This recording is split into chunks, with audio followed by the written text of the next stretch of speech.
Hola, me llamo José Fernández. Tengo 34 años, estoy soltero y actualmente ejerzo como médico en el Hospital Universitario de Toledo. Vivo en esta ciudad histórica, una fortaleza de piedra custodiada por el abrazo eterno del río Tajo, donde las calles empedradas se retuercen como hilos de seda entre colinas bañadas por el sol de Castilla. Toledo no tiene el ritmo frenético de Madrid, aunque la capital esté a un tiro de piedra. Mi ciudad tiene plazas serenas bordeadas de olmos antiguos, pequeñas cafeterías de barrio con ese aroma inconfundible a café recién molido y tostadas donde los vecinos se detienen a arreglar el mundo, y atardeceres que incendian el cielo de un rojo tan intenso que parece que toda la llanura castellana está ardiendo en un fuego sagrado. Amo este lugar. No solo por su belleza monumental, sino porque aquí, entre muros de conventos y ecos de espadas, encontré el sentido de mi vocación y, también, porque aquí perdí a la persona que fue mi verdadero norte. Hoy estoy sentado en mi pequeño apartamento del casco histórico. La luz del sol se filtra por el balcón y cae de soslayo sobre mi escritorio mientras reviso el móvil. De repente, una notificación de Facebook interrumpe mi letargo. Es un recuerdo, una foto de hace 16 años. En ella aparecemos mi abuela, Elena Fernández, y yo, de pie en la terminal T4 del aeropuerto de Madrid-Barajas. Ambos sonreímos de oreja a oreja. Yo era un chaval de 18 años, larguirucho, despeinado y con esa mirada llena de futuro, abrazándola con una fuerza que casi la hacía desaparecer. Ella era una mujer menuda, de pelo blanco como la nieve de los Pirineos y una sonrisa dulce que le iluminaba toda la cara. Pero al mirar la foto hoy, siento un nudo físico en la garganta. Ese recuerdo no es la estampa de un momento feliz, es una cicatriz que todavía supura. Aquel fue el día en que mi mundo se agrietó para siempre. El día en que comprendí que mi propia sangre era capaz de una frialdad que ningún libro de medicina me podría explicar jamás. Dejo el teléfono sobre la mesa, cierro los ojos y los recuerdos regresan en tromel, como una marea negra que no puedo contener. Vienen como olas rompiendo contra la costa cantábrica de mi infancia, arrastrándome a aquellos años en Bilbao, cuando todavía creía que la familia era un refugio y no un campo de batalla silencioso. Cuento esta historia no para señalar culpables, aunque los haya, sino para intentar comprender cómo llegué hasta aquí. Nací y crecí en Bilbao, una ciudad vibrante que en aquel entonces todavía olía a hierro y a transformación industrial. Mi padre, Manuel Fernández, era un ingeniero de prestigio, siempre sepultado bajo planos y proyectos de infraestructuras. Mi madre, Carmen, era contable, una mujer de números fríos perpetuamente rodeada de facturas y balances. En casa no faltaba el dinero, pero escaseaba el calor. No dudo que mis padres se profesaran afecto, pero su concepto del amor parecía ser un círculo cerrado donde yo era un satélite lejano. Estaban siempre ocupados. Las cenas familiares eran ejercicios de cortesía forzada, puntuadas solo por el tintineo de los cubiertos contra la porcelana y un par de preguntas que parecían sacadas de un cuestionario oficial. ¿Cómo han ido los exámenes finales, José? ¿O qué nota media has sacado en el curso? Yo respondía con monosílabos, sabiendo que mi respuesta no era más que un dato estadístico para ellos. Pero había un oasis en mi desierto. La casa de mi abuela en un pueblo a las afueras de Toledo. Cada verano, como si se libraran de un fardo, mis padres me enviaban allí. Aquellos meses fueron los mejores de mi vida. Mi abuela Elena era pequeña pero de una fortaleza inquebrantable. Había sido enfermera, una de las de antes, curtida en 1000 turnos de noche agotadores en el hospital de la capital manchega. Se había divorciado cuando mi padre era un niño, algo valiente y difícil en la España de aquella época, y sacó adelante a él y a mi tía Paula ella sola, a base de potajes humildes y muchas horas de vela. Jamás la oí quejarse de su suerte, pero las arrugas de su rostro eran el mapa de sus sacrificios silenciosos. Su casa era una pequeña construcción de piedra con un porche desbordante de flores y un huerto donde cultivaba tomates que sabían a gloria y unos claveles amarillos vibrantes que eran su orgullo. Al cruzar el umbral, siempre me golpeaba el mismo aroma. Una mezcla de bizcocho recién hecho, madera vieja y un sutil rastro de antiséptico, un vestigio de su vida en el hospital que se le había quedado pegado a la piel. José, creces tan rápido que ya mismo no te alcanzo para darte un beso, bromeaba siempre, aunque desde los 12 años yo ya le sacaba una cabeza. Esos veranos me enseñó a cocinar, me contaba historias de cuando los hospitales no tenían tecnología y ella tenía que consolar a los pacientes con la pura palabra. A veces, la pillaba mirando un portafotos donde salíamos mi padre, mi tía Paula y yo. Ella apenas hablaba de sus hijos. Yo era demasiado joven para ver que su silencio era una forma de protegerse del desdén con el que ellos la trataban. Mi padre se había labrado una carrera en Bilbao. Mi tía Paula, por su parte, se había casado con un tiburón del sector inmobiliario y vivía en una urbanización de lujo en Pozuelo de Alarcón, en una de esas casas con vigilancia donde el césped siempre está demasiado verde. Tenía 2 hijos, mis primos Isabel y Jaime, a los que solo veía en eventos contados. Tanto mi padre como Paula habían huido del pueblo y de la humildad de su madre. Sus llamadas eran breves, educadas y tan frías como el mármol de sus encimeras. Mi abuela limpiaba las fotos de sus hijos cada mañana como si fueran reliquias, sin darse cuenta, o quizás sabiéndolo mejor que nadie, de que su indiferencia le estaba devorando el alma. Todo empezó a torcerse la primavera en la que cumplí los 18, justo tras terminar el bachillerato y enfrentarme a la selectividad. Una noche, en Bilbao, mis padres me convocaron en el salón. José, estamos planeando un gran viaje familiar, anunció mi padre con una sonrisa inusualmente ancha. Vamos a recorrer Europa. París, Roma, Londres. Un crucero y hoteles de primera. Un viaje que no se repetirá. Mi madre añadió con tono suave. Vendrán también la tía Paula, el tío León, tus primos y, por supuesto, tu abuela. Me emocioné. Imaginé a mi abuela viendo la Torre Eiffel o paseando por los museos de Roma. Creí, en mi ingenuidad de adolescente, que al fin mis padres iban a compensar todos esos años de soledad. Pero entonces escuché el matiz que lo cambió todo. Para que el viaje fuera posible, habían convencido a mi abuela de que aportara sus ahorros. Tiene el dinero de la jubilación y de lo que guardó de sus años en el hospital, dijo mi madre con una frialdad técnica. Ella querrá ayudar, es por el bien de la familia. En las semanas siguientes, vi cómo la maquinaria del engaño se ponía en marcha.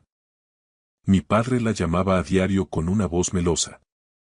¿Cómo estás, mamá? ¿Comes bien? Incluso mi tía Paula le envió un pañuelo de seda de firma que mi abuela guardó en papel de seda como si fuera un tesoro. Un fin de semana, todos nos presentamos en el pueblo. La casa se llenó de risas falsas y promesas de futuro. Mis primos no despegaban la vista de sus móviles, ignorando a la mujer que les ofrecía limonada casera. Mi abuela, al principio, dudó. Soy vieja, mi salud flaquea para tanto ajetreo, decía. Pero mi padre la cogió de las manos, fingiendo una devoción que me dio escalofríos. Si José quiere que vaya, iré, dijo ella al final, buscándome con la mirada. Yo la abracé y le supliqué que viniera. Le prometí que yo sería su apoyo, que la cuidaría en cada paso. No sabía que, con mi entusiasmo, estaba ayudando a mis padres a cerrarle el cepo de la trampa. Al día siguiente, escuché a mi madre susurrar tras la puerta de su dormitorio. Ya está. Ya ha transferido el dinero. Todos sus ahorros. Casi 25.000 euros. Me quedé helado. Eran los ahorros de toda una vida de turnos de noche, de privaciones y de soledad. Intenté convencerme de que el viaje valdría la pena, de que ella sería feliz gastando ese dinero con nosotros. Intenté ignorar la espina que se me acababa de clavar en el pecho, sin saber que esa pequeña herida se convertiría pronto en una gangrena emocional. En los días siguientes, la casa de Bilbao bullía con una excitación eléctrica que nunca antes había visto entre sus muros. Mis padres no paraban de desgranar el itinerario. Los hoteles de lujo cerca de la Plaza Vendôme en París, los restaurantes con estrella Michelin en el Trastevere de Roma y las tardes de compras en Arroz. Mi tía Paula, desde su chalet en Pozuelo, bombardeaba el grupo de WhatsApp familiar con fotos de cruceros por el Sena y catálogos de galerías de arte. Isabel y Jaime, por primera vez, habían soltado las pantallas para discutir sobre qué zapatillas de edición limitada buscarían en Londres. Yo también me dejé arrastrar por ese torbellino de falsa alegría. Me imaginaba a toda la familia unida, brindando con vino francés, riendo y borrando, al fin, años de distancias. Pero en el fondo de mi estómago, una piedra de sospecha se volvía cada vez más pesada. Lo percibía en la voz de mi abuela cuando me llamaba por las noches. Su tono era dulce, pero vibraba con una inquietud que no sabía nombrar. José, hijo. ¿Tú crees que yo no seré un estorbo en un viaje tan elegante? Me preguntaba con timidez. Yo la tranquilizaba con promesas de atardeceres frente al Coliseo, pero no sabía que, al hacerlo, me estaba convirtiendo en cómplice involuntario de una mentira atroz. Sentado ahora en mi apartamento de Toledo, el remordimiento me quema. Fui un ingenuo. Confié en la supuesta redención de mis padres y no vi el brillo depredador tras sus sonrisas. El viaje a Europa no era una recompensa para ella, era el cebo de una trampa de ingeniería financiera familiar. Los días previos a la partida, la tensión en casa se podía cortar con un cuchillo. Las maletas rígidas de marca se apilaban en el recibidor y los pasaportes estaban listos sobre la consola. Mi abuela llegó a Bilbao unos días antes de la fecha señalada. Apareció en un autobús de línea desde el pueblo, cargando una vieja maleta de piel verde oscuro, una reliquia de los años 70 que desentonaba con el minimalismo moderno de nuestro salón. Cuando salí a recibirla a la estación, me estrechó contra su pecho con una fuerza asombrosa para su edad.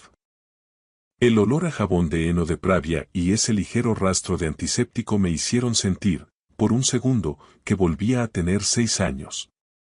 José, deja que me quede en tu cuarto estos días, ¿vale? Me pierdo en esta casa tan grande, me pidió con una voz que intentaba ocultar su vulnerabilidad. La ayudé con su equipaje y me sorprendió lo poco que pesaba. ¿Solo traes esto, abuela? Que vamos a estar un mes fuera.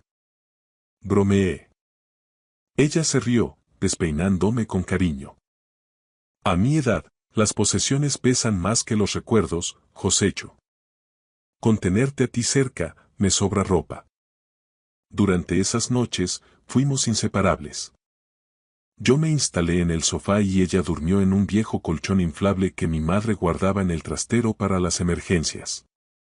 Bajo la luz de la luna, me contaba anécdotas de sus tiempos de enfermera, de cómo escondía caramelos en los bolsillos del uniforme para los niños de la planta de pediatría. ¿Crees que te gustará más París o Londres, abuela? Le preguntaba yo, con la ilusión de un niño. Ella hacía una pausa larga, acariciando el borde de la sábana. Iré al fin del mundo, siempre que tu mano no suelte la mía. El día de la partida, el caos se apoderó de la casa. Mi padre revisaba obsesivamente los códigos de reserva en su tableta y mi madre daba órdenes sobre el equipaje de mano. Salimos de Bilbao de madrugada para cubrir las 4 horas de trayecto hasta el aeropuerto de Madrid-Barajas. En el coche, mis padres reían de forma nerviosa, hablando de los tipos de cambio y los seguros de viaje. Mi abuela permanecía en silencio, con las manos entrelazadas sobre su regazo, mirando cómo el paisaje de la meseta desfilaba tras el cristal. Le apreté la mano y le susurré que todo saldría bien. Ella me devolvió una sonrisa frágil, una máscara de valentía que empezaba a agrietarse. Al llegar a la terminal T4, el despliegue de la tía Paula era cinematográfico.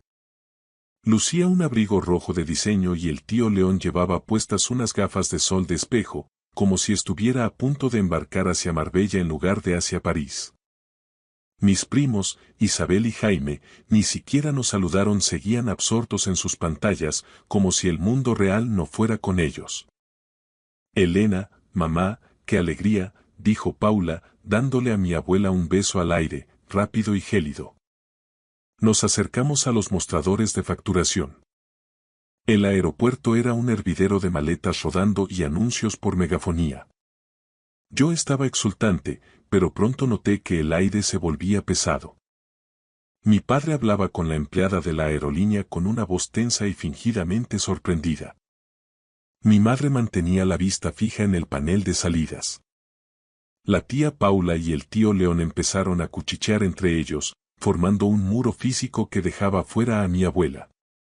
Venga, abuela, que nos toca facturar, dije, tirando suavemente de su brazo. Pero ella se quedó clavada en el suelo de mármol. José, espera. ¿Dónde está mi tarjeta de embarque? Preguntó con una lucidez que me heló la sangre. Miré a mi padre. Él se dio la vuelta, con las orejas enrojecidas por una mezcla de vergüenza y arrogancia. Mamá, ha habido un problema técnico con el sistema de reservas, soltó sin pestañear. Parece que tu plaza no ha sido confirmada por la agencia. ¿Cómo que no confirmada? Estallé yo. Llevamos meses con esto. Dámela, yo hablo con ellos. Mi madre me puso una mano en el hombro, apretando con fuerza. José, cállate. No montes un espectáculo. Es un error informático, ya lo reclamaremos cuando volvamos. Pero mi abuela, con la dignidad que solo dan los años de hospital, dio un paso al frente y clavó sus ojos en los de mi padre. Manuel, mírame. Dime la verdad. ¿Es que nunca llegasteis a comprar un billete para mí? El silencio que siguió fue atronador. Mi padre vaciló, buscó el apoyo visual de mi madre y, finalmente, soltó la bomba con una crueldad quirúrgica. Mamá, sé realista. Tienes casi 80 años y tu salud es delicada. Un viaje de este calibre, con tantos vuelos y trasbordos, no es práctico para ti. Te cansarías a los 2 días y nos arruinarías el ritmo a todos. Quédate en casa, descansa. Ya te llevaremos a algún sitio más cerca. Más adelante. Sus palabras me golpearon como un impacto físico. No es práctico. Nos arruinarías el ritmo. Miré a la tía Paula, esperando que saltara en defensa de su madre, pero ella simplemente se ajustó el pañuelo de seda, el mismo que le había regalado, y miró hacia otro lado. Mi abuela no lloró. Se limitó a apretar el asa de su maleta verde. Vi cómo sus hombros se hundían bajo el peso de una verdad que superaba cualquier fatiga física. Los miró a todos. A sus hijos, a sus nueras, a sus nietos. Nadie fue capaz de sostenerle la mirada. Papá, mamá. Ella ha pagado este viaje con su dinero, dije yo, con la voz quebrada por la rabia. Habéis usado sus ahorros de toda la vida para pagaros vuestros hoteles de 5 estrellas. Es un robo. José, cállate de una vez. No te metas, son asuntos nuestros, me espetó mi madre. Ese dinero era una inversión familiar. Eres un crío y no entiendes cómo funciona el mundo. Lo entiendo perfectamente, respondí, sintiendo un asco profundo. Entiendo que sois unos parásitos. Miré a mi abuela y vi que se le desencajaba el alma. Habían orquestado toda una función de teatro, con llamadas cariñosas y regalos baratos, solo para vaciarle la cuenta bancaria. La habían utilizado como una financiera privada para luego descartarla en la puerta de embarque. Abuela, yo no me voy. Me quedo contigo, sentencié. Ella me miró con los ojos empañados y negó con la cabeza. No, José. Ve tú. No pierdas esto por mi culpa. Disfruta por los dos. Ni hablar. No pienso sentarme en un avión con estos extraños. Mi padre dio un paso hacia la zona de seguridad con una frialdad aterradora. José, no seas infantil. Si quieres quedarte aquí haciendo el mártir con ella, adelante. Arréglatelas para volver a Bilbao o a donde quieras. Nosotros tenemos un vuelo que coger.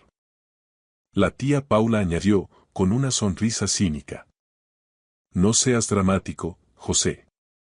No vas a estropearnos las vacaciones a los demás por un berrinche. Y así, sin un perdón, sin una mirada de arrepentimiento, se dieron la vuelta.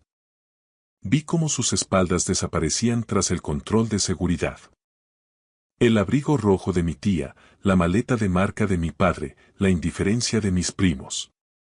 Nos dejaron allí, en mitad de la T4, rodeados de miles de personas, pero más solos que nunca. Me quedé agarrando la mano de mi abuela, que temblaba como una hoja seca. Ella no dijo nada durante minutos. Solo miraba al vacío. Abuela, vámonos de aquí. Volvemos a casa, le dije, intentando que no notara que yo también estaba a punto de romperme. En el largo y amargo trayecto de vuelta hacia Toledo en un taxi que nos costó una fortuna, ella permaneció en silencio, viendo cómo el sol caía sobre la meseta. De repente, se giró hacia mí y me hizo la pregunta que me perseguirá hasta el día de mi muerte. ¿Es porque ya no valgo nada, José? ¿Porque soy vieja y mis manos ya no son bonitas para sus fotos? El corazón se me partió en 1000 pedazos. No supe qué responder, solo le apreté la mano con todas mis fuerzas, deseando poder devolverle cada céntimo y cada gramo de ilusión que su propia sangre le había robado. Aquel no fue el fin de un viaje, fue el comienzo de mi ruptura definitiva con el pasado. Regresamos a su pequeña casa de piedra en aquel pueblo de las afueras de Toledo. El viaje de vuelta fue un silencio sepulcral, roto solo por el monótono zumbido de los neumáticos sobre el asfalto ardiente de la autovía. Al llegar, la casa se sentía distinta, como si los muros de mampostería también hubieran absorbido la traición y guardaran un luto prematuro. Mi abuela se dejó caer en su viejo sillón de mimbre en el porche y se quedó mirando el jardín, ese huerto que tanto amaba y que ahora parecía un recordatorio mudo de su desamparo. José, me dijo esa noche, mientras yo le preparaba una infusión de tila para calmarle el temblor de las manos, no dejes que el odio te envenene la sangre. Ellos son mis hijos, y aunque me desgarre lo que han hecho, yo ya he recorrido casi todo mi camino. Pero tú tienes toda la vida por delante. No la malgastes odiándoles. Yo no podía ser tan noble como ella. Mi juventud no entendía de perdones divinos. Sentía una rabia fría, una determinación de acero que nunca antes había experimentado. Aquel verano no regresé a Bilbao para empezar la universidad que mis padres habían elegido para mí en el norte. Me quedé con ella. Conseguí un empleo de camarero en una cafetería de la Plaza Mayor del pueblo, sirviendo cañas y raciones para ayudar con los gastos básicos. Mi padre, en un acto de mezquindad absoluta y como castigo por mi rebeldía, bloqueó mi cuenta y dejó de enviarme un solo céntimo. Mi abuela estaba devastada económicamente. Había entregado casi 25.000 euros, los ahorros de toda una vida de guardias de noche y privaciones, para ese viaje fantasma. Era el dinero que ella guardaba para arreglar el tejado cuando las lluvias de otoño arreciaban, para sus medicinas, para su vejez. Mis padres y mis tíos se lo habían fundido en suites con vistas al Sena y cenas de etiqueta en Roma, mientras nosotros en el pueblo comíamos lentejas y vigilábamos el contador de la luz con angustia.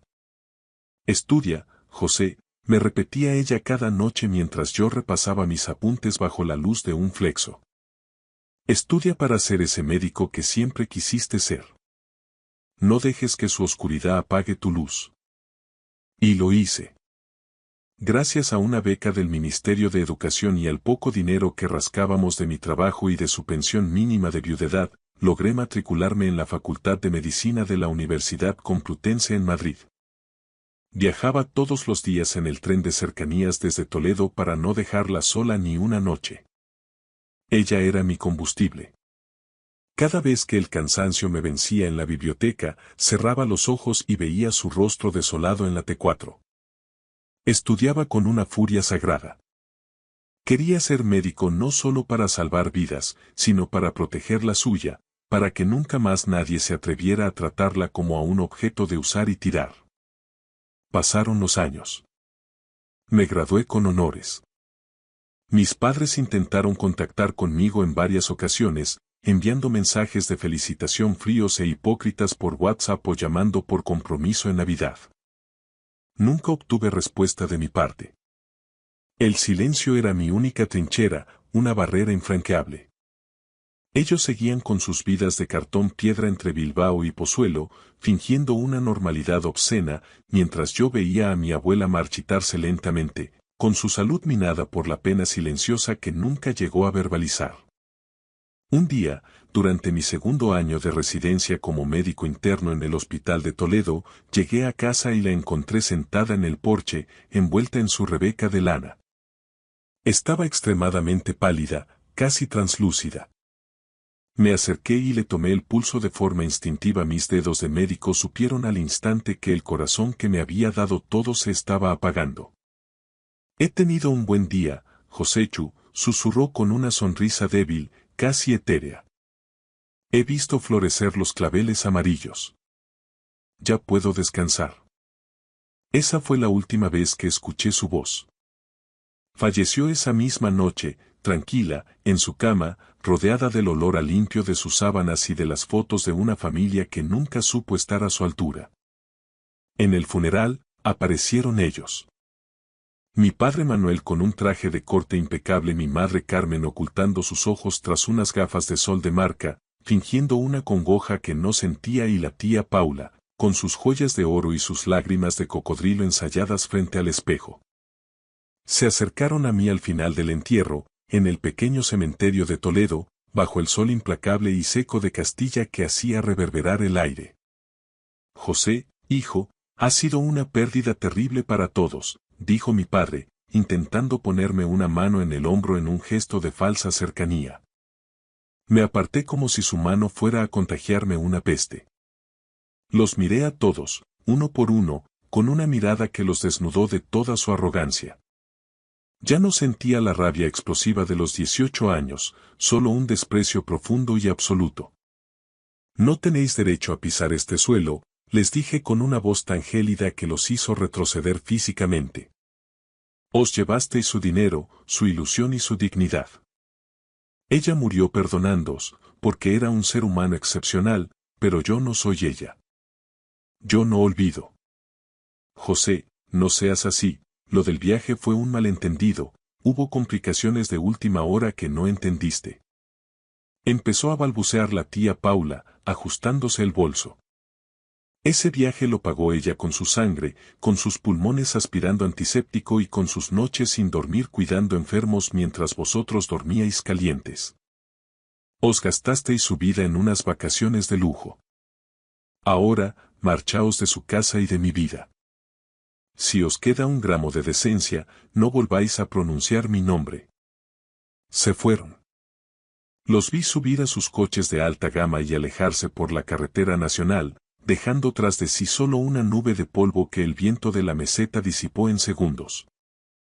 Fue la última vez que vi a mi familia de sangre.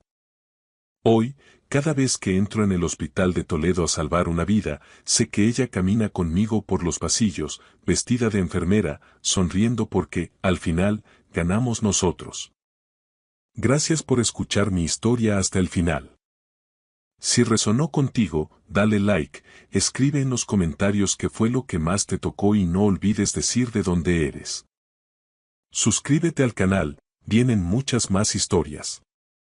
Fue mi propio hijo quien me tendió una trampa y me envió a prisión por un delito que jamás cometí. Dañó a su propia sangre. Creyeron que este viejo estaba acabado, sin poder y en el olvido, pero nunca imaginaron lo que estaba a punto de suceder. Con solo una llamada, todo cambiaría. Antes de contarles cómo empezó todo, quiero saber quién escucha esta historia de traición y venganza. Las paredes de la celda estaban húmedas, oliendo a hormigón viejo, sudor seco y esperanza podrida.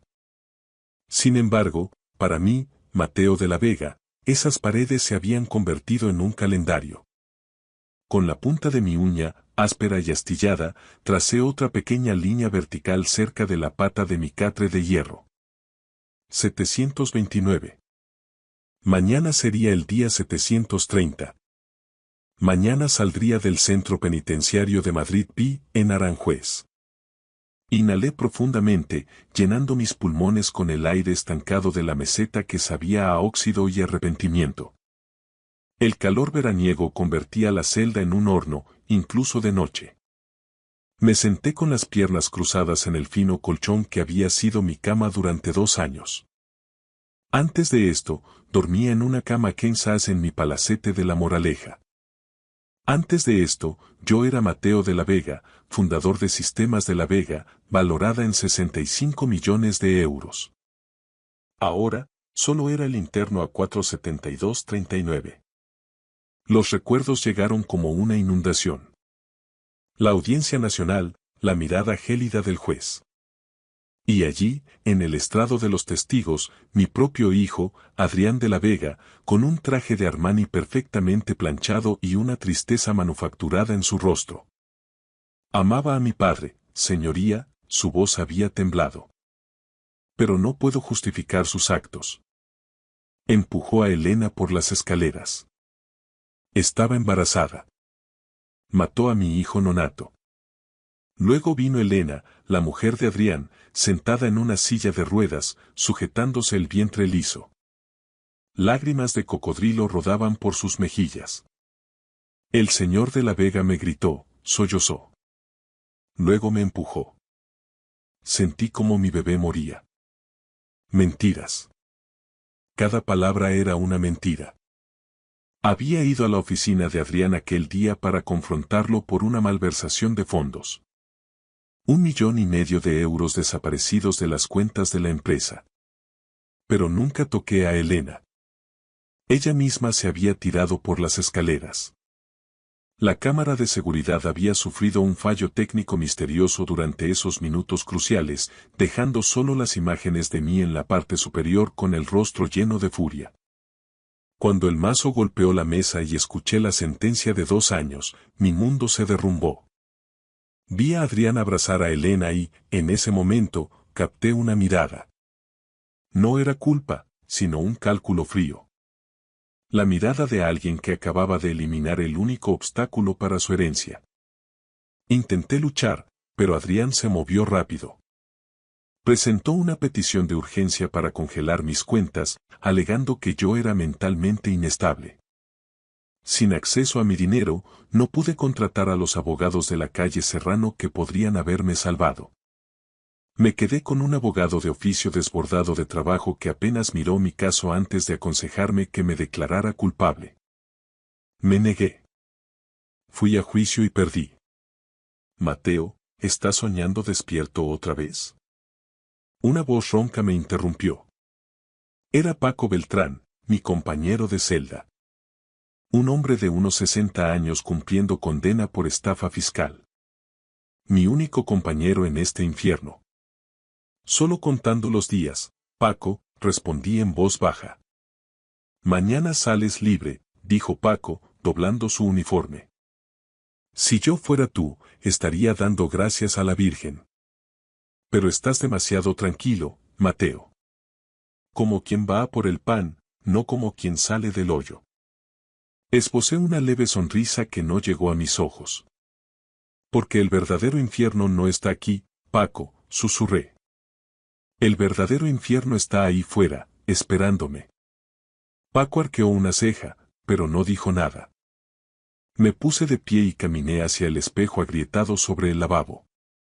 El hombre que me devolvía la mirada era diferente. El pelo con vetas grises, el rostro endurecido, los ojos más oscuros. Había perdido 10 kilos, no por la mala comida, sino por la rabia que ardía en mi interior como un horno. Pensé en Isabel, mi esposa durante 30 años, fallecida hace 3, antes de que pudiera ver en qué se había convertido nuestro hijo. Adrián, Elena, pronuncié los nombres como maldiciones. Mañana estarían esperando fuera con periodistas, escenificando una reconciliación, interpretando sus papeles. Pero yo había aprendido a ser paciente en esta celda. La paciencia era un arma, y la venganza era un plato que se servía frío. Yo había mantenido el mío en el congelador durante 2 años. La puerta de la celda se abriría en pocas horas, y cuando lo hiciera, el infierno saldría conmigo. Horas de visitas. El sonido de zapatos caros resonó por el pasillo. Adrián venía de nuevo. Visita para De la Vega, dijo el oficial Martínez. Su hijo dice que es urgente. Cerré mi libro. El último intento desesperado. Por supuesto. La sala de visitas estaba dividida por un cristal. Al otro lado vi a Adrián en su traje de 3.000 euros, con aspecto cansado. Bien. A su lado se sentaba Elena, luciendo más delgada. Mejor aún. Adrián agarró el teléfono. Esperé antes de levantar el mío. Papá, por favor, la voz de Adrián se quebró. Solo firma la transferencia del fondo fiduciario. 2 millones. La empresa lo necesita. La auditoría empieza mañana. Hola para ti también, hijo, lo corté fríamente. Elena se acercó, las lágrimas ya formándose. Padre, nos hemos encargado de todo mientras no estaba. Mantuvimos sistemas de la Vega a flote. Es lo menos que podría hacer.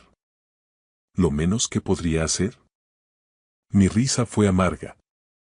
¿Sentarme en esta jaula por un crimen que no cometí mientras vivís en mi casa? Mi casa, corrigió Adrián bruscamente. Ahora soy el consejero delegado. Esos activos son tanto míos como suyos. Nada es tuyo, Adrián. No hasta que yo esté muerto. Un movimiento detrás de Adrián captó mi atención. Una figura en la puerta. Claudia de la Vega, mi hija de 27 años, con un traje negro de corte impecable y el pelo rígidamente recogido. Su rostro se mantenía neutral mientras daba un paso al frente. Claudia, díselo tú, Adrián miró hacia atrás. Dile a papá lo difícil que ha sido esto. Claudia se encontró con mis ojos a través del cristal. Esos ojos. Los ojos de Isabel, que una vez habían sido cálidos. Ahora eran planos, vacíos. Padre, la voz de Claudia era controlada, clínica. Deberías firmar. Es lo mejor. La empresa está sufriendo sin acceso al fondo. Deberías cooperar. Sentí que algo se rompía en mi interior. Incluso Claudia, mi hija, estaba del lado de Adrián. ¿Incluso tú, Claudia? Susurré. Claudia desvió la mirada, sin decir nada. Papá, escucha, Adrián se inclinó desesperadamente. El banco requiere verificación biométrica. Huella dactilar y reconocimiento facial. Por eso te necesitamos mañana en la sucursal. Solo una firma. 2 millones. ¿Por qué no falsificarla? Pregunté con frialdad. Adrián se puso rojo. Porque es un delito federal y el banco tiene sistemas de seguridad. Oh, ahora te preocupan los delitos, sonreí sin humor. Las lágrimas de Elena desaparecieron, reemplazadas por la ira. Viejo estúpido. Estás destruyendo todo por despecho. Cuidado, Elena, mi voz bajó hasta convertirse en hielo. No tengo nada que perder. ¿Y tú? Adrián golpeó la mesa. Mañana saldrás de aquí sin nada, viejo. Sin dinero, sin familia, sin poder. Nosotros lo controlamos todo ahora. Me incliné hacia adelante, con los ojos clavados en mi hijo. Ya lo veremos, Adrián, dije suavemente. Mañana te enseñaré lo que significa realmente no tener nada. Me levanté y colgué el teléfono. A través del cristal, la boca de Adrián se movía, gritando. Elena señalaba, pero yo le di la espalda. Mientras caminaba hacia el oficial Martínez, oí la voz tranquila de Claudia a través del cristal. Adiós, padre. No nos vemos mañana. Adiós. Al darme la vuelta para marcharme, Claudia permanecía perfectamente quieta, con el rostro convertido en una máscara de fría indiferencia. Ni una sola grieta en su actuación. La luz del sol de la mañana se filtraba por las puertas de hierro de la cárcel de Aranjuez como oro líquido. Salí parpadeando ante la intensidad del brillo tras 730 días de penumbra fluorescente. El calor de septiembre me golpeó de inmediato. El aire denso y húmedo de Madrid que olía a libertad, a gasolina y a nuevos comienzos. Una multitud se había congregado fuera de las puertas. Periodistas con cámaras y micrófonos rodeaban el lugar y en el centro, como actores esperando su entrada, estaban Adrián y Elena. Mi hijo vestía un traje azul marino que probablemente costaba 3.000 euros, con el rostro ensayado en un gesto de cuidadoso remordimiento.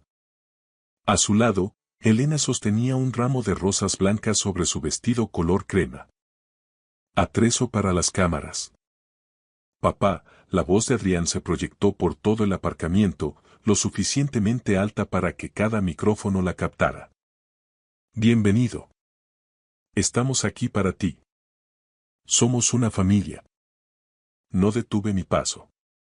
Caminé hacia adelante, mi camisa blanca arrugada y mis vaqueros desgastados me quedaban holgados tras 2 años de comida carcelaria.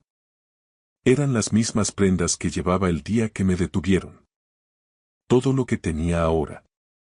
Adrián dio un paso al frente, extendiendo las rosas. Papá, por favor, vamos a casa. Podemos hablar. Arreglarlo todo. Pasé de largo.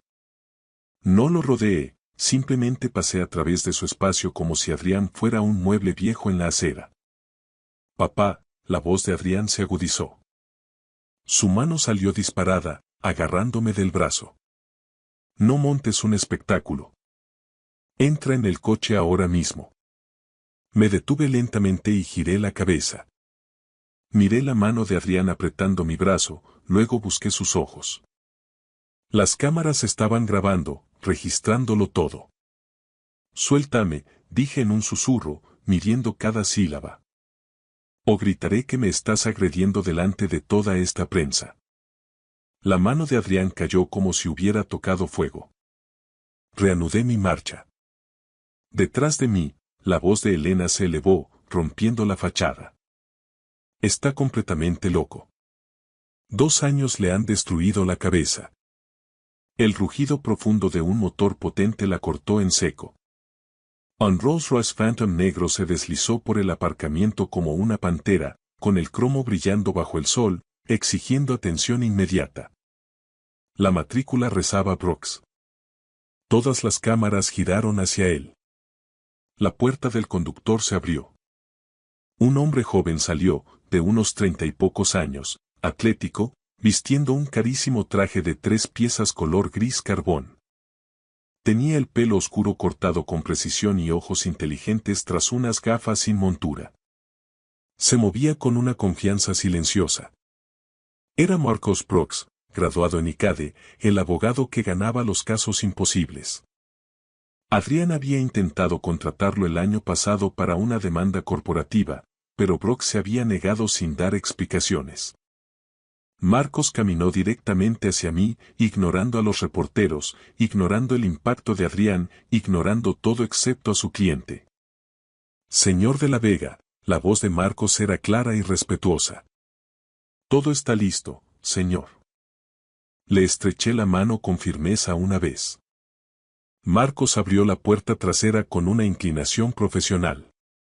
Me detuve y miré hacia atrás, hacia Adrián y Elena.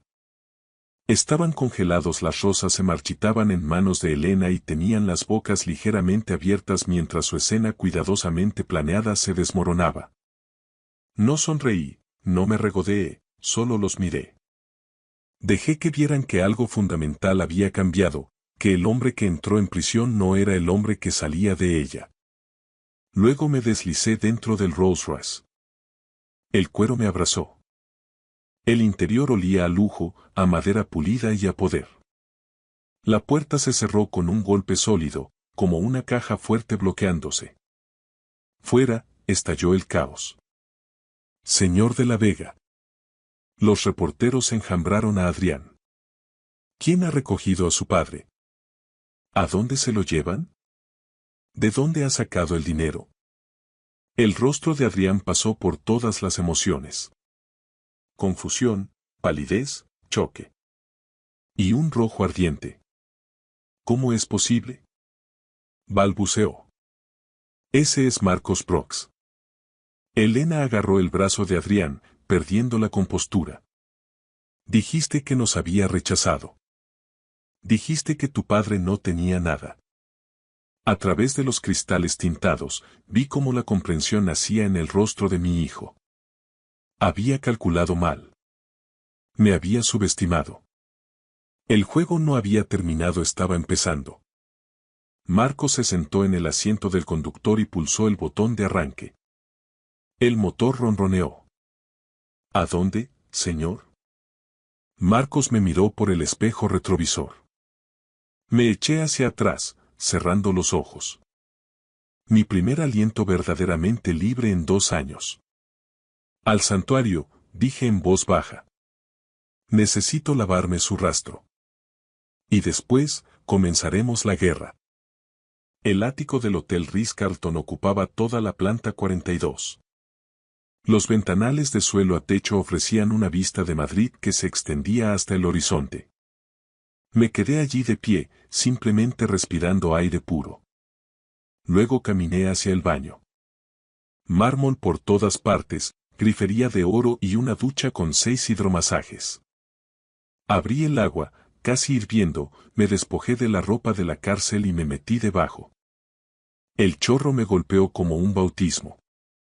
Me froté con el jabón del hotel, con aroma a cedro y bergamota, nada que ver con el olor a desinfectante industrial de la prisión.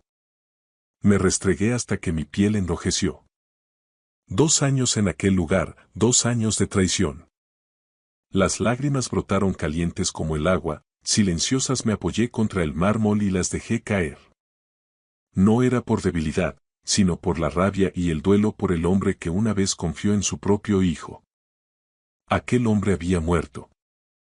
Cuando salí envuelto en un albornoz de felpa, Marcos Prox me esperaba en el salón, pero no estaba solo. Una mujer mayor estaba sentada en los sillones de cuero, con la espalda recta, de más de 60 años, el pelo plateado corto, ojos afilados y un traje de chaqueta gris marengo.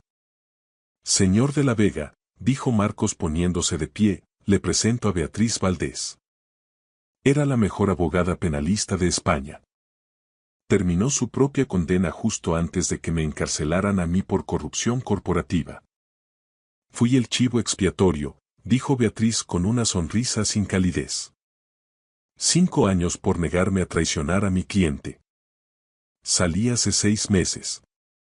Marcos fue mi alumno. Él me habló de usted. ¿Y quiere ayudarme? Quiero destruir a bastardos corruptos, corrigió Beatriz. Su hijo cumple los requisitos. Marcos señaló unos documentos que cubrían la mesa de centro. Tenemos que movernos rápido, dijo. Golpear mientras Adrián está desprevenido. Me senté. Enséñadme. Poder notarial, Marcos extendió el primer documento. Adrián consiguió que lo declararan a usted mentalmente incompetente. Vamos a revocarlo ahora mismo. Su firma reactiva su estatus como accionista mayoritario con el 70% de las acciones. Firmé inmediatamente. Siguiente. Auditoría forense de urgencia. Congelará todas las cuentas de la empresa hasta que se complete. Adrián no podrá mover ni un euro sin la aprobación del Consejo. ¿Cuánto tiempo? Mínimo 30 días. Más si encontramos irregularidades, y las encontraremos. Hacedlo. Beatriz se inclinó hacia adelante. Su fuente nos envió esto, dijo entregándome un sobre de papel craft sin nombre, solo con una letra, C. Mi mano se quedó inmóvil. Conocía esa caligrafía. Dentro había una memoria USB y una nota en papel normal. 2 años de trabajo. Todo lo que necesitas. Confía en Marcos, es tu aliado. Es muy minucioso. Marcos conectó la unidad al portátil. La pantalla se llenó de hojas de cálculo, registros bancarios, correos electrónicos, sociedades pantalla, blanqueo de capitales, sobornos al juez y al técnico que corrompió las grabaciones. ¿Quién es esta persona? Pregunté en voz baja. Anónimo, respondió Marcos. Pero alguien con acceso total a sistemas de La Vega.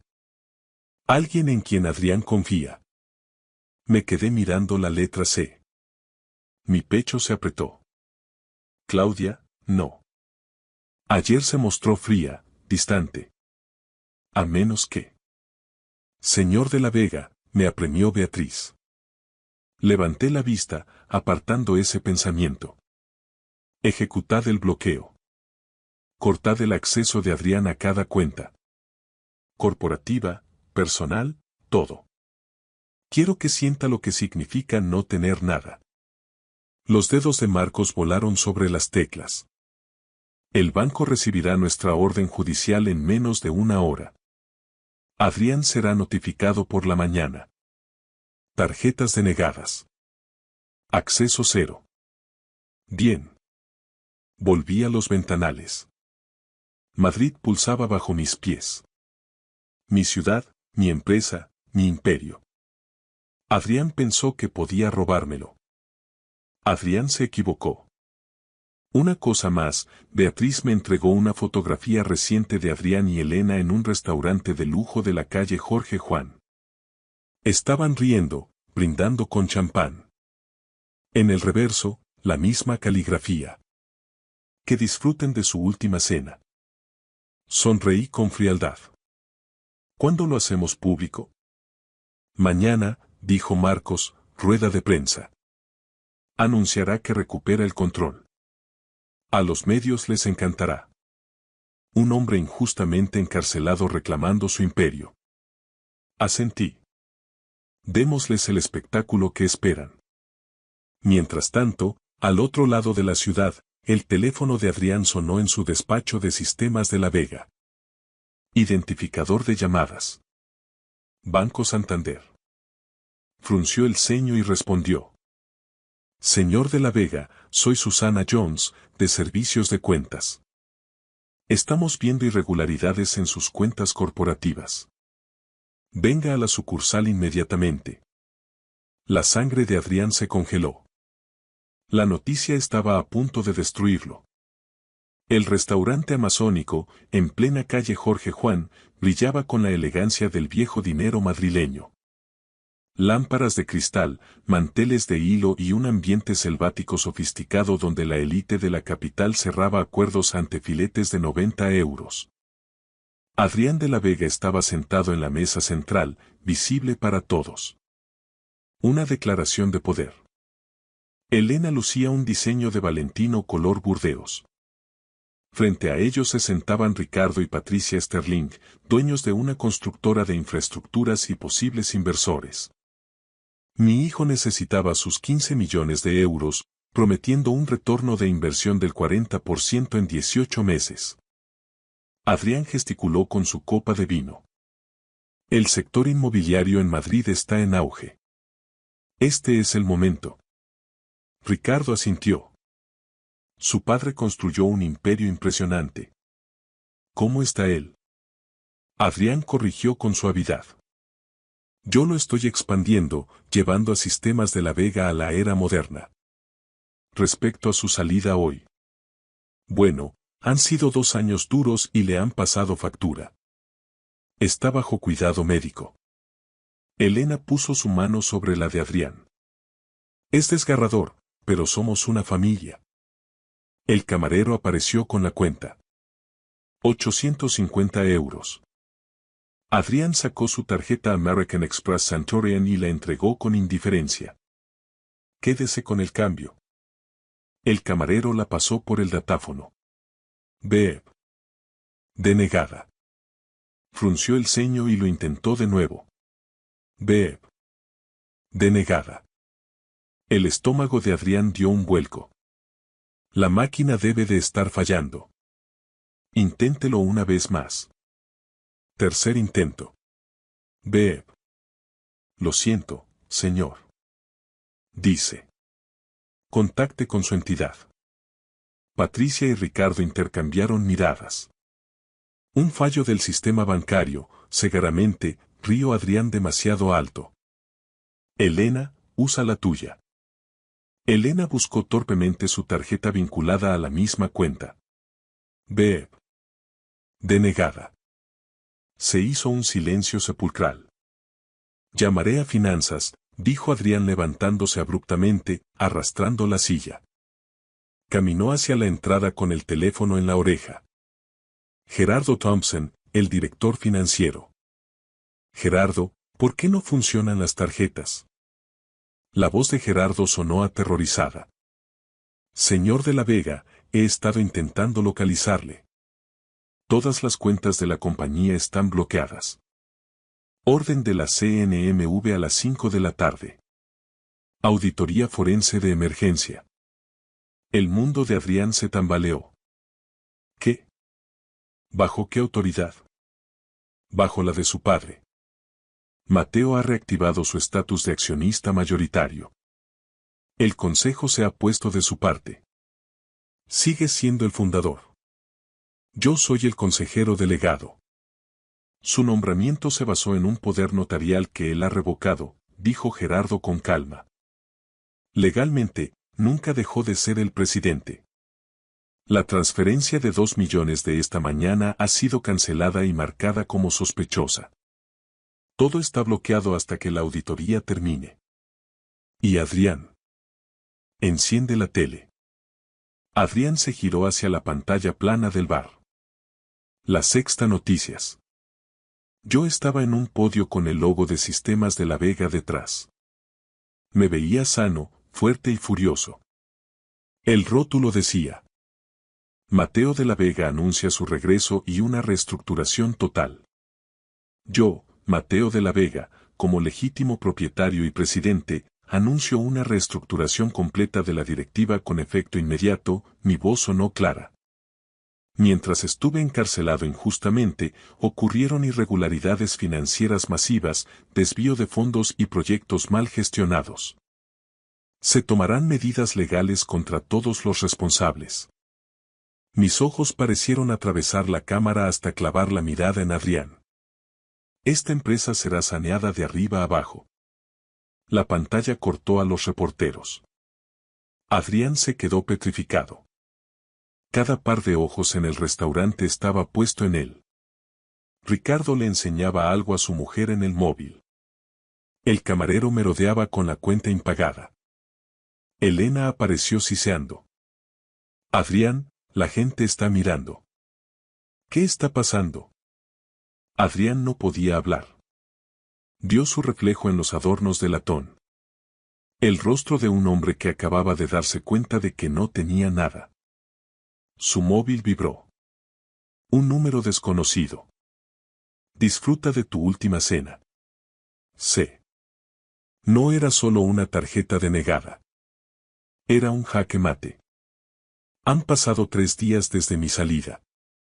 Estoy sentado en el sillón de cuero de mi despacho, en la planta más alta de una de las torres del área de 4 Torres Business Area. La vista de Madrid desde aquí siempre me pareció un símbolo de control, pero ahora es algo más. Es mi regreso de entre los muertos. Llaman a la puerta. Entra Claudia. Lleva el mismo traje impecable que en la cárcel, pero su expresión ha cambiado. La máscara de indiferencia se ha esfumado. Se acerca a la mesa y coloca sobre ella una carpeta con el logotipo de la agencia tributaria. Todo ha terminado, papá, dice en voz baja. Adrián y Elena acaban de recibir la notificación de desahucio de la mansión de La Moraleja. La casa está a nombre de la empresa, y la empresa vuelve a ser tuya. Miro a mi hija fijamente. ¿Fuiste tú todo este tiempo? ¿Tú eras E? Le pregunto, aunque en el fondo ya conocía la respuesta. Claudia asiente, y por fin los ojos le brillan con lágrimas contenidas. Tuve que hacerlo, papá. Cuando Adrián te tendió la trampa, comprendí que si me enfrentaba a él abiertamente, nos destruiría a los dos y borraría las últimas pruebas de tu inocencia.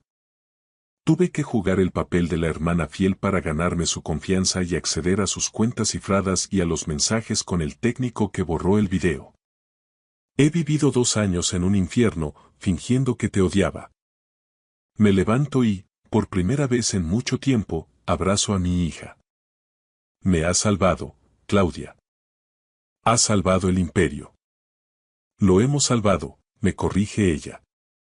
Adrián está ahora mismo en dependencias policiales. Lo acusan de fraude, falso testimonio y malversación.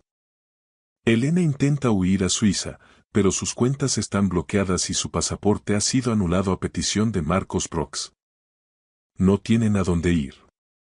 Miro por el ventanal. Abajo, en la plaza, veo los flashes de las cámaras. Los periodistas esperan una declaración oficial. ¿Sabes qué es lo más irónico? Digo. Adrián pensó que la codicia era poder. Pero en este país, en este negocio, la única moneda que de verdad importa es la lealtad. 1 hora después, Claudia y yo bajamos al vestíbulo. Frente a la entrada del edificio hay una multitud. Entre ellos, alcanzo a ver a Adrián. Lo llevan custodiado 2 agentes de la Guardia Civil. Ya no luce su chaqueta cara, lleva la camisa desabrochada y las esposas brillan en sus muñecas. Al verme, empieza a gritar. Papá. No puedes hacerme esto. Soy tu hijo. Fue ella, fue Elena la que me convenció. Me detengo a escasos metros de él. El ruido de la calle parece desvanecerse. Yo no tengo hijo, Adrián, digo con calma ante toda la prensa. Mi hijo murió hace 2 años, cuando decidió que el dinero valía más que el honor. Me giro hacia Claudia y sonrío, por primera vez de forma genuina, con toda el alma. Hija mía, mi socia, mi única familia de verdad. ¿Estás lista para dirigir un imperio? Claudia se ajusta la solapa de la chaqueta con seguridad. He estado dirigiéndolo desde las sombras los últimos 6 meses, viejo. Creo que sabré hacerlo a plena luz del día. Suelto una carcajada. Es la primera vez que río de verdad en años. Nos subimos al Rolls Royce negro y, cuando el coche arranca, miro por última vez el espejo retrovisor. La figura de Adrián, rodeado de policías, se hace cada vez más pequeña hasta desaparecer. El pasado está enterrado. El futuro es nuestro. Esta es mi historia. Una historia real de traición, sacrificio y el precio de la lealtad. Soy Mateo de la Vega y comparto esto con vosotros porque quiero que aprendáis la lección que yo aprendí de la forma más dura. La familia no es solo la sangre. Es quien se queda a tu lado cuando el mundo se desmorona. No seáis como mi hijo. No dejéis que la codicia os cegue. Yo perdí a un hijo para siempre, pero gané una hija que demostró que el amor verdadero requiere sacrificio. Elegid bien a vuestra familia. Elegid el carácter por encima de la conveniencia. Elegid la lealtad por encima de la codicia. Gracias por escuchar mi historia hasta el final. Si resonó contigo, dale like, escribe en los comentarios qué fue lo que más te tocó y no olvides decir de dónde eres. Suscríbete al canal, vienen muchas más historias.